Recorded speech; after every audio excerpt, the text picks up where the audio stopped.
Selamat datang kembali. Pernah nggak sih Anda jalan-jalan di kota, terus mikir kok area ini rasanya beda ya sama area lain? Atau kenapa ya pola jalannya bisa begini? Nah, materi yang kita pegang kali ini nih, kayaknya punya jawabannya. Morfologi kota. Kita bakal coba bedah bareng studi tentang bentuk fisik kota ini. Fokusnya ke salah satu pakar, Pak Ardi Maulidi Navastara. Kita pakai sumber dari profil beliau di ITS, terus ada detail buku barunya, plus artikel sama materi presentasi lain. Jadi, ya, tujuan kita simple. Ngertiin apa itu morfologi kota, kenapa ini penting, dan gimana peran Pak Ardi di sini. Kita mulai dari orang yang dulu kali ya. Menurut profil ITS, Pak Ardi ini udah ngajar lumayan lama ya. Lebih dari 15 tahun di PWK ITS. Betul, betul. Udah senior lah ya. Dan latar belakangnya juga kuat. S1-nya arsitektur di ITS, terus lanjut S2 manajemen perkotaan di ITB. Jadi emang fokusnya di situ. Keahliannya berarti ini nggak main-main ya. Perencanaan kota, desain, tata guna lahan. Iya, dan beliau juga aktif di organisasi profesi, kayak IAP, Ikatan Ahli Perencanaan, sama IAI, Ikatan Arsitek Indonesia. Ini kan nunjukin kalau beliau emang peduli banget sama arah pengembangan kota kita ke depan. Oke. Nah, sekarang masuk ke intinya nih. Morfologi kota itu apa sih sebenarnya? Dari sumber-sumber yang ada, intinya kan studi bentuk fisik kota ya. Gimana dia tumbuh, berubah gitu. Tapi kayaknya lebih dari sekedar gedung sama jalan aja ya. Tepat sekali. Morfologi itu kan asalnya dari bahasa Yunani. Morpe itu bentuk, logos itu ilmu. Ya, ilmu tentang bentuk kota. Tapi, nah ini yang penting, seperti ditekankan di beberapa materi Anda, ini bukan cuma soal inventaris fisik doang. Ini lebih ke membaca DNA kota. DNA kota, maksudnya gimana tuh? Ya, gimana sejarah, proses sosial ekonomi, bahkan budaya itu istilahnya membeku atau tercermin dalam bentuk fisik kota. Jadi pola jalan, tipe bangunan, ada ruang terbuka di mana, itu semua ada ceritanya, ada logikanya di balik itu semua. Ini cara kita ngertiin esensi sebuah kota. Jadi kayak baca cerita kota lewat bentuknya gitu ya? Menarik. Terus, kenapa sih pemahaman ini dianggap penting banget di sumber-sumber itu? Karena kota itu kan kompleks ya, dan hidup terus berubah. Nah, memahami morfologinya itu, ya kayak kita dapat kacamata khusus buat ngerti dinamika perubahan itu. Ini bukan cuma teori loh. Oh iya, manfaat praktisnya ada. Banyak. Sumber-sumber ini nyebutin misalnya buat investigasi kenapa suatu kawasan berubah. Atau buat evaluasi tata ruang yang sekarang ini udah pas belum sih? Sampai identifikasi elemen desain. Oh, desain kayak gini berhasil, yang kayak gitu gagal. Kita jadi bisa, belajar dari bentuk yang udah ada. Bisa kasih contoh nggak? Biar lebih kebayang itu. Bisa. Contohnya, di salah satu materi presentasi yang Anda kasih itu kan ada gambaran evolusi morfologi Jakarta.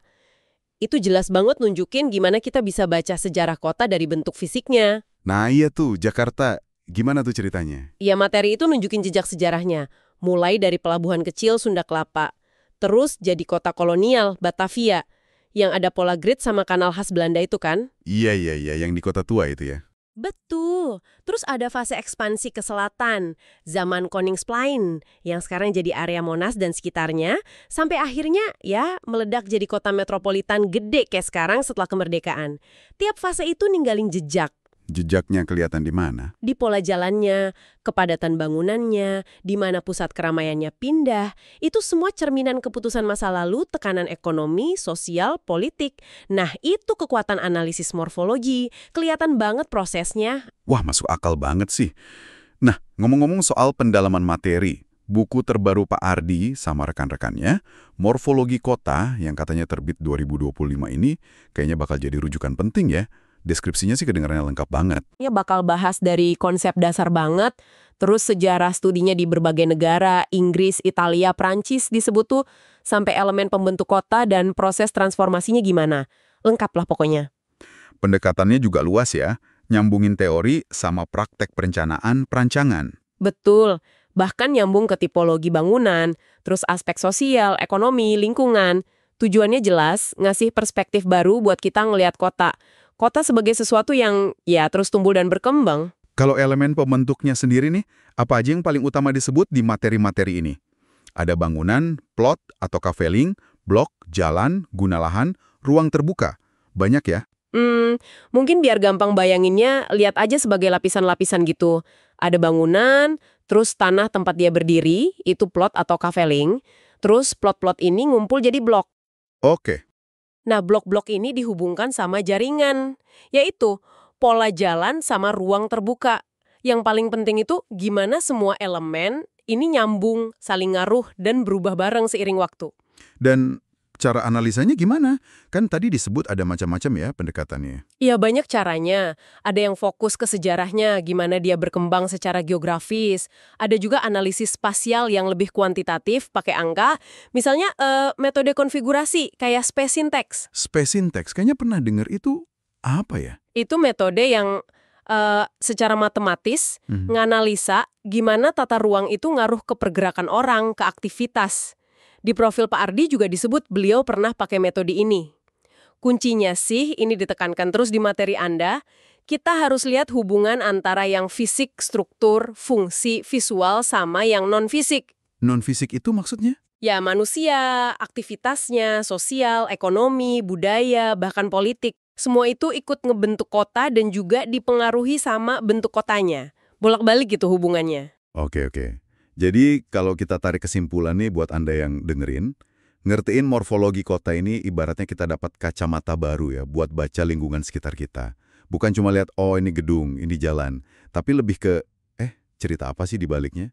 Kekuatan apa yang ngebentuk tempat ini? Nah, karya Pak Ardi dan kajian-kajian lain ini ngasih kita alat buat itu. Betul. Dan ini langsung bikin mikir lebih jauh kan? Pertanyaan pentingnya jadi, kalau kita udah paham banget nih DNA kota dari masa lalu sampai sekarang, gimana caranya kita bisa ngerancang kota masa depan yang lebih bijak? Bijak dalam arti? Ya, kota yang nggak cuma efisien atau kekinian aja, tapi juga punya karakter yang kuat, yang akarnya tuh dari sejarah dan konteks lokalnya sendiri. Bukan cuma, ngejiplak tren global tanpa mikir panjang gitu. Wah, itu pemikiran penutup yang dalam banget ya. Mungkin bisa jadi bahan renungan buat Anda di rumah atau di jalan nanti. Coba deh perhatiin lingkungan sekitar Anda, ada elemen morfologi apa aja yang paling kelihatan. Terus, kira-kira proses apa ya yang bikin tempat itu jadi kayak sekarang? Oke deh, terima kasih banyak udah nyimak pembahasan kita kali ini. Sampai jumpa lagi.